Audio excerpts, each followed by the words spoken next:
let's move on to the consequences then.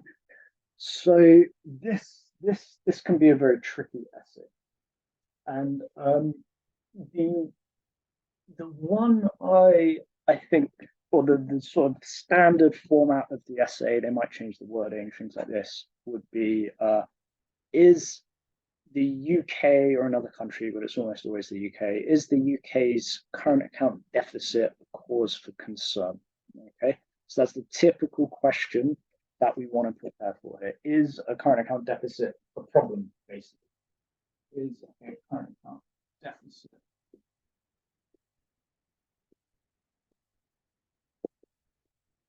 a cause for concern?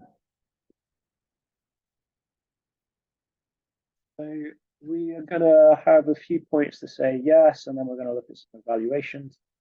Now, just as a side note, even more tricky, even more awkward would be, is a current account surplus necessarily a benefit? If you think about it, it's just the opposite question. That's a little tricky. I don't think, again, off the top of my head, they've ever actually done that, but they could. That would catch a lot of people out, I think. So you would flip a lot of the points, though. That should help. But okay, let's tackle this then. So is a current account deficit a cause for concern? So our first point is going to be yes, because AD will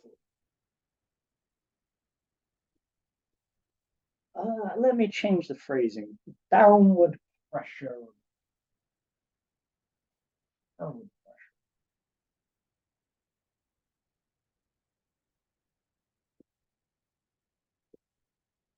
Now, why exactly is that? Because a current account deficit, and I didn't clarify this, I'm not doing this in the most logical, nicest way, may need to save time, but I didn't clarify the difference between a deficit and a surplus. I should have probably made. Let's move on. Deficit, outflows greater than inflows, surplus, inflows greater than outflows. Kind of assumed we'd all be happy with that, but just in case.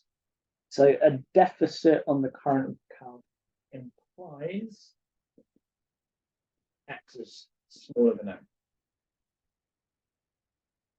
And if X is less than M, that means the net trade component of AD, X minus M, that's the net trade component of AD, is going to be negative. Hence, there will be downward pressure on AD.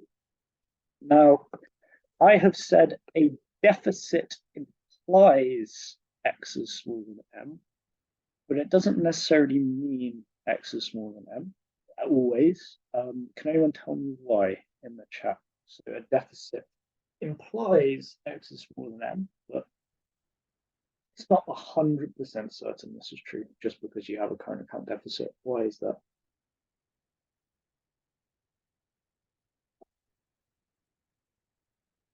Janice says value is different. Value of what exactly would be my question there. Devian says may have a financial account surplus. Okay, so is almost the right answer, but you've got to remember the financial account and the current account are more or less separate, other than the primary income link. So it's you might have a financial account surplus, but that won't stop you having a current account deficit. It will stop you having an overall balance of payments deficit. The question here is why, I guess, might it be true that you have a current account deficit, so not an overall balance of payments deficit, a current account deficit, but it's not the case that your net trade is negative? Krishna is crisis. Well done, maybe. Actually, secondary income. That's my clue to the rest of you. Krishna has mentioned secondary income. He's kind of in the right ballpark to do with the income balances. Mirror currency outflows exceed currency inflows. Again, similar to previous answers, not quite specific enough in terms of what I need here. Okay, I think I'm I'm going to jump in for you guys. So Devian's got it. Yes, primary and secondary income is a surplus. Okay, because we had a few non-specific, let's say, answers there. I'm going to just brush over this just to make sure it makes sense. So imagine you have your net trading goods, your net trading services, your primary income in, and then your secondary income in and out. So that's what I've got here. Net trading goods, net trading services, balance of primary income. So primary income inflows minus primary income outflows, secondary income inflows minus secondary income outflows. So let's say you had plus £5, plus £3, just for simplicity. So you're making £5 net on goods, you're making £3 net on services, you're losing £10 on primary income and £1 on secondary income. Your overall current account would be an -3 deficit. Okay, so the sum of these components of the current account, in fact, let's do that here, -3. Okay, so you'd be in a -3 deficit, although your net trade is in a surplus. Now, I point that out because that can actually be a really interesting evaluative point, especially for the UK, where one of the issues for us is a primary income deficit. That's a big contributor to our overall current account deficit. So anyway, so it was interesting. Again, a deficit implies X is greater than M, but it doesn't necessarily mean X is greater than M. A deficit could be caused by a weak income balance rather than a weak trade balance. Okay, and any questions on that, just let me know. Okay, so let's move ourselves onwards.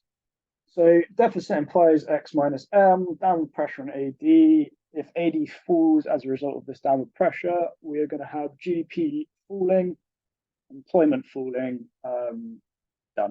Bad. Current account deficit, bad thing, results in less GDP, lower living standards, less employment, blah, blah, blah. Lots of ways you can expand that. Okay, some other good points on the yes side, and I think that's the only easy one, to be honest. So another good one I really like is shortages of imports. Now, the reason for this is in international trade, most of the time goods are sent in advance of payment. So what I mean there is, let's say America sells some cars to Japanese consumers or clients or whatever. The cars are normally sent before the Americans receive the money. Okay, so most trade goods are sent in advance, payment is sent at a later date. And you might say, wait, why would companies do this?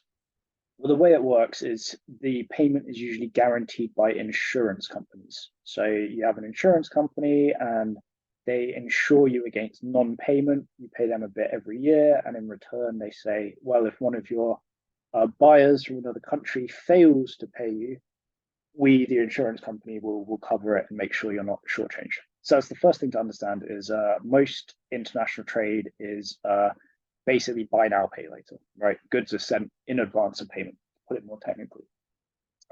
So what do you think might happen if a country has a large current account deficit and other countries or sellers in other countries kind of realize they don't have enough money coming in, they might not be able to afford their imports. And that's something you need to think about more generally about a current account deficit. You've got more money leaving your country than entering your country. How does that work? How do you afford that? Because to buy imports, you're going to need foreign currency. To earn foreign currency, you need to sell stuff to foreign countries. So a deficit kind of creates this money problem where you don't have enough foreign currency to afford the imports you want to buy, which of course you have to pay for in another currency. So to cut a long story short, other countries might look at this and they might say, I don't think for this, the UK, for example, I don't think the UK is actually going to be able to afford its imports. I think they might have problems being able to cough up the money. And so instead of sending the goods and sort of assuming payment will be made later, you might ask for payment up front. And especially for developing countries, poorer countries, that can create a big problem, because if you can't pay up front and you can't rely on the system of insurance companies to guarantee the payment for you, then you're just not going to be able to get the imports, and you might run out. You might have shortages of key imports like medicine, food, clothing, whatever. So again, for developing countries particularly, this can be a problem. And the key is most international trade is goods received in advance of payment. If you have a big deficit, other countries might not want to do that with you. They might want to say, there's too little chance of you actually paying, even with the insurance, where we want the payment up front, and then you can't do it, and then you can't get the imports. So okay, like I said, other than the first one, not the easiest point here. Niati has said could receive aid from. I think that was for a previous. I think it was just popped into my chat, but that was for the question like 5 minutes ago. Okay. So we've got downward pressure on AD, shortages of imports. Finally, let's talk about currency debt.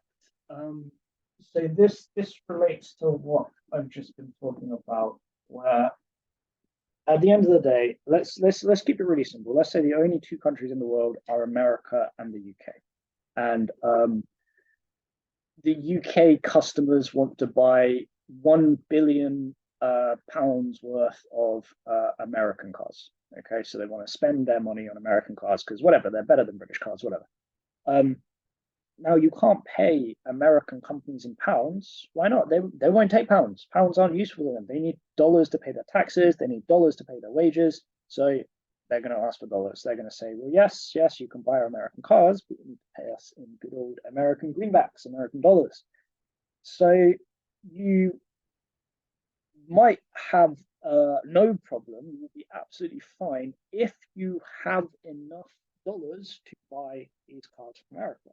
But of course, then the question is, how do you get dollars? They're not free. You can't just be like, hey, Biden needs dollars, need a couple $1 billion to buy some of your cars, help a brother out. Doesn't work like that. So you will need to get hold of the currency, and a simple way of looking at it is by selling stuff to America, right? So if you sell £2 billion of computers or whatever to America, sorry, $2 billion worth of computers to America or whatever, that's going to generate inflows of dollars to your economy. When you export things, it will generate foreign currency, and then you can use that foreign currency you earn from exporting to pay for your imports. And really, that's the ideal scenario. That's kind of why we want a balance on the balance of payments, is you're using your inflows to cover your outflows, right? That's the whole idea. Anytime another country buys something off you, that's foreign money coming in, and then you can use that foreign money to finance your imports. So then the question is, what might you have to do if you're in this current account deficit? And let's say you want to buy $2 billion worth of American cars, but you only have $1 billion that you earn from exporting to America. What can you do? How can you get that extra $1 billion that you need? So if you've got a current account deficit, you're short of foreign currency, you can't buy your imports without foreign currency. What might you have to do? Other than like cry or miss out on the imports. Let's say we're assuming your goal is to get those imports. What can you do to get the dollars you're not earning?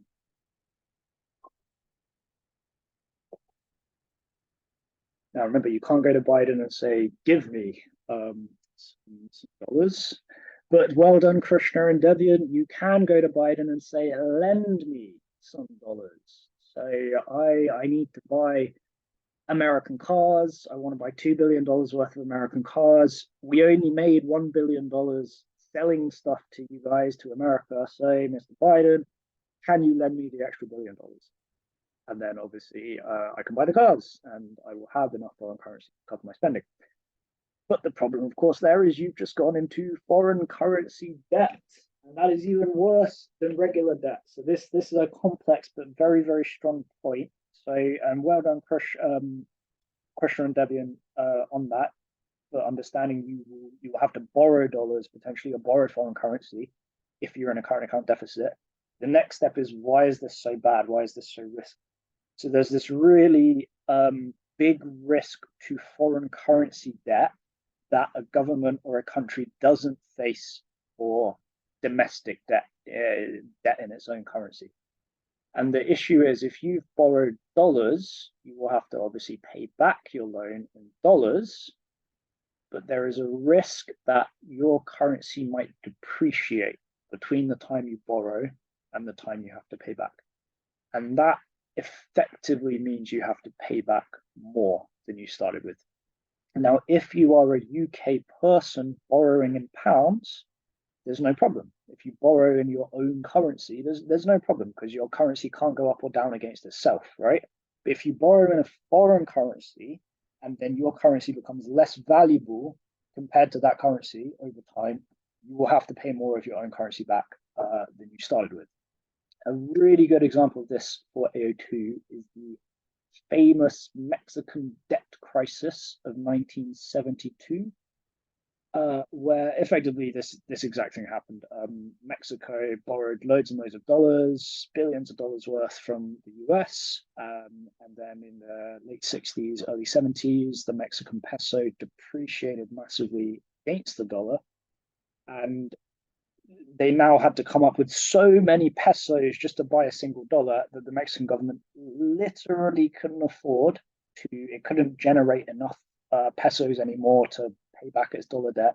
It had to do what's called a default, which is where you cancel your debt. You say, look, I can't pay. That's it. I can't pay. I'm not going to pay. I can't pay.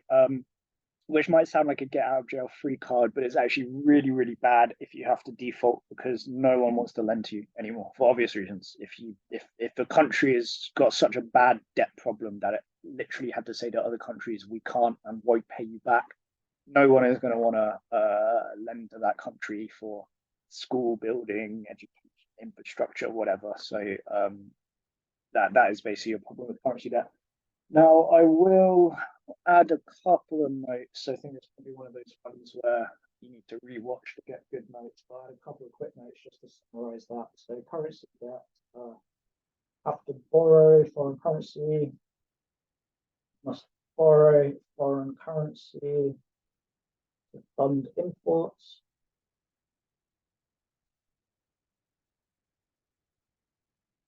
And this isn't really a full summary just because I don't have time or space, but I'm just going to put more risky than domestic debt. That's the key. Oh, and you can also point out actually another problem with foreign currency debt is when you pay the debt back, the money leaves your economy entirely. Whereas, again, let's say you, a UK person, borrow from another UK person. When you pay that person back, the money stays in the UK, right? It doesn't leave the UK economy. Yes, you lose it, but the UK economy doesn't lose it. It just goes to someone else in the UK economy. But if you've borrowed in a foreign currency, when you pay that back, if you borrow from an American, when you pay the American back, the money paid back is going to leave the UK economy. So that's another problem with foreign currency debt. But okay, these are our consequences of balance payment deficit.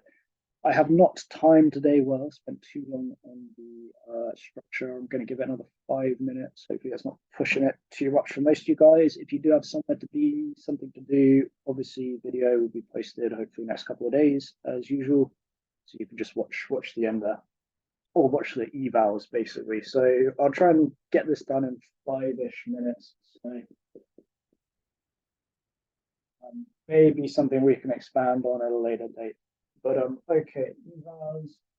Big one is depends on size. Bit like the inflation rate argument, very, very simple one here. So and this is a bit weird, but a small deficit might be better than a big surplus. Okay, so in a way, imagine again a spectrum similar to what we did with inflation. Imagine you have an infinite deficit and an infinite surplus, and then right in the middle you have a balance or equilibrium, we could say, on the balance of payments, where your inflows exactly match your outflows. The money coming into your country is exactly matched to that going out. I'd say the green zone is maybe like there. Hopefully that gets the point across. So generally, a surplus is seen as better than a deficit. So there's sort of the green zone represents where you want to be. A small to moderate surplus is seen as good. And then a small deficit, no problem with that. But then a medium to large deficit or a large surplus can actually be detrimental. Now, why a large surplus is detrimental, I will try and go into that at the end, but you might just have to take my word for it that a large surplus can be detrimental. So that's our evaluation here. Just like inflation, it's not as simple as saying, "Ooh, deficit bad. Ooh, surplus good." There's more nuance to it. It's more about exactly how big is the deficit? Is it manageable? Is it payable? A simple way of looking at it is if your deficit is like minus 1% of your GDP, i.e., it's costing you like 1% of your national income per year. Yeah, not a big deal. Not a big deal. Okay, so it depends on size. That's going to be a very easy one. Now, this is a easy one in principle. The mechanics can be quite difficult. Depends on exchange rate system. Now, there is an argument that a floating exchange rate will automatically correct a deficit or surplus in the long run. So floating exchange rate will auto-correct in the long run. Now, I'm going to explain that very, very quickly, probably too rapidly for most of you to get the first time, but again, videos, rewatch, make deeper notes then. So the idea is if you have a floating exchange rate, your currency value will adjust with demand or supply of the currency. Should also mention you might have to do a bit of digging on the exchange rate topic to fully get this. But the idea is, let's say you have a deficit. People aren't buying your goods and you're buying other people's goods. That's what a deficit means. In a nutshell, again, if we simplify and ignore primary income. So people aren't buying your stuff, you're buying lots of other people's stuff. So that means there's going to be low demand for your currency. If you've got a deficit, people aren't buying your goods, that's going to mean low demand for your currency because they need to buy your currency to buy your goods. And if there's low demand for your currency will depreciate naturally over time. You've got a floating exchange rate, so demand and supply is controlling the value of the currency rather than the government or central bank. So deficit, low demand for your goods means low demand for your currency, means currency depreciates, which makes your exports more attractive, which increases demand for your goods. So it's a system that sort of self-corrects. Basically, if there's low demand for your goods, it sets off a process where the currency will fall, which will make your goods more attractive and therefore, in theory, fix your deficit. In practice, not so much evidence that this effect is substantial, but in theory, if you've got a floating exchange rate, it will always correct the balance of payments deficit over time. Great one for the UK because we do have a floating exchange rate. I've had so since 1997, I think, or 1992. I think 1997. Google, always. So finally, and this is maybe the most complex one, but my favorite is a deficit is arguably a sign of success. And I'm also going to say this is almost like saying it depends on the cause. a deficit may be a sign of success depending on the cause. Now, think of the following. The UK is a deficit country, China is a surplus country. Why is the UK a deficit country to China's surplus country? Well, China has very, very low labor costs, i.e., low wages, due to, in part, high population. So the cost of producing there is very cheap because the wages are very low, which means the goods are very competitive, which means they can sell a lot of exports, which means they have a current account surplus. So contrast that to the UK. The UK has a deficit because the wages are very high here, which means the goods are not very competitive. It costs too much to make goods.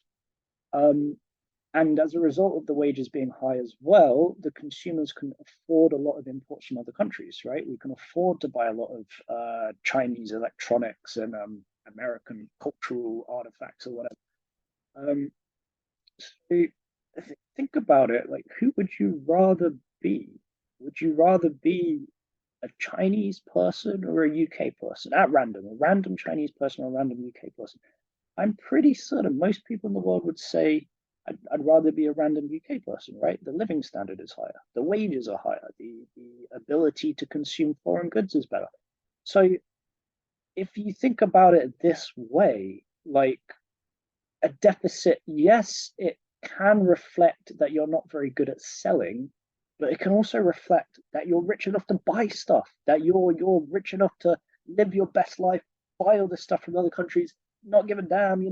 America, same kind of argument. America, huge deficit, but like America is the idealized country of the 21st century. That's where people want to go.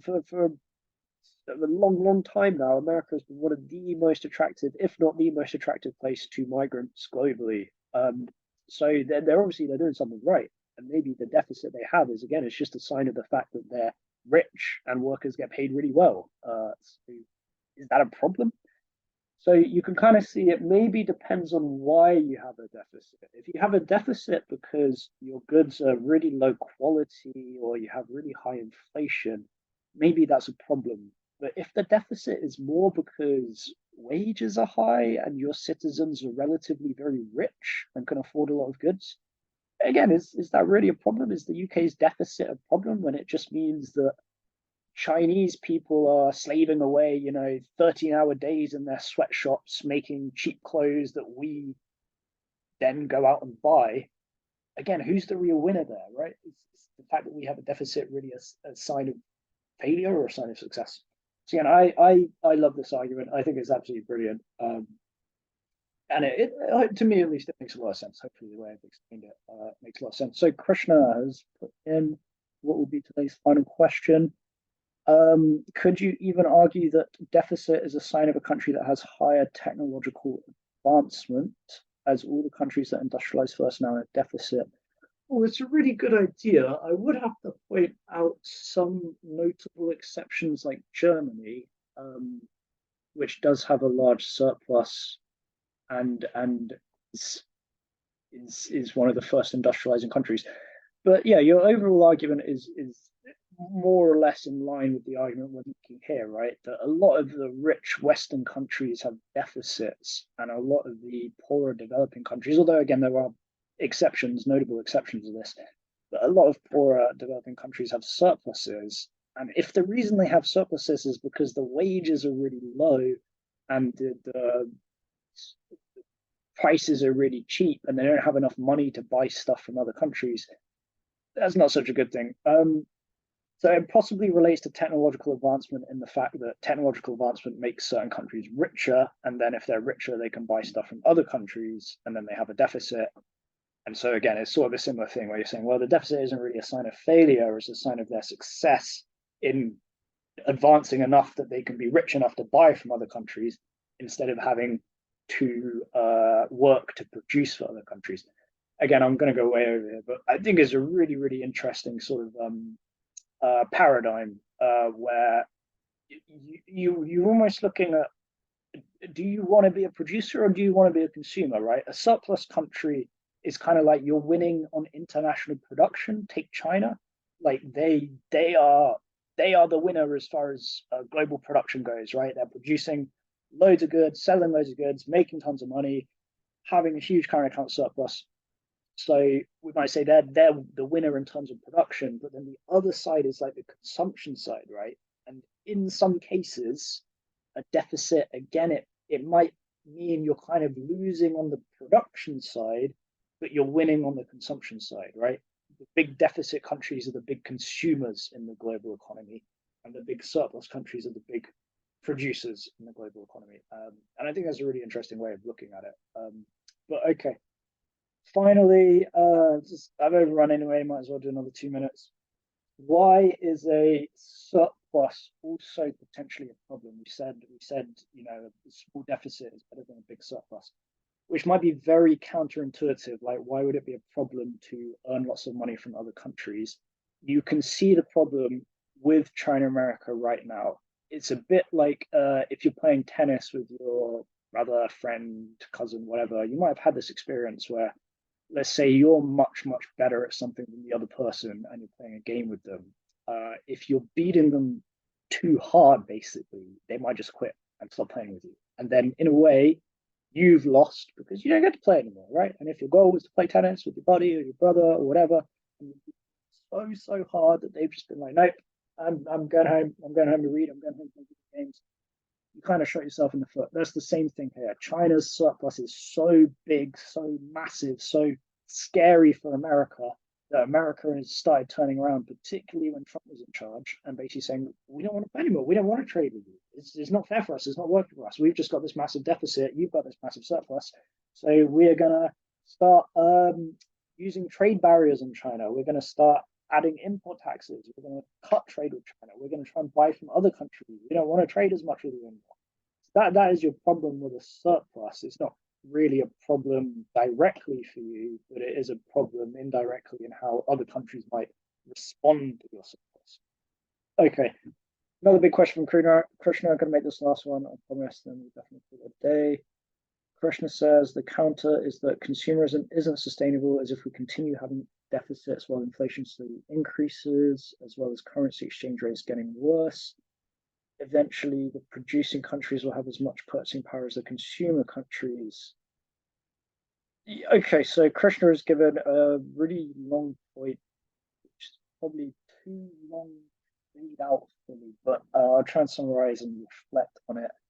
He seems to be arguing that the current situation for the UK US is unsustainable because eventually countries like China will almost like reverse the situation where they'll be the rich ones. And yes, I think that is sort of part of the problem for China as well. As they get richer, the chance of them having a surplus decreases because they're gonna start being the consumers, right? The Chinese people are going to be the richest, and then they're going to start buying stuff from other countries, and then the position will reverse. So yeah, there is arguably a sort of a limit to how sustainable the current situation is. I think a really interesting argument that I didn't include is that you can balance a current account deficit with a financial account surplus. So some people argue a current account deficit is not a problem if you have an equal financial surplus. So let's say you're spending 5 billion too much on imports, so you've got a 5 billion deficit or whatever.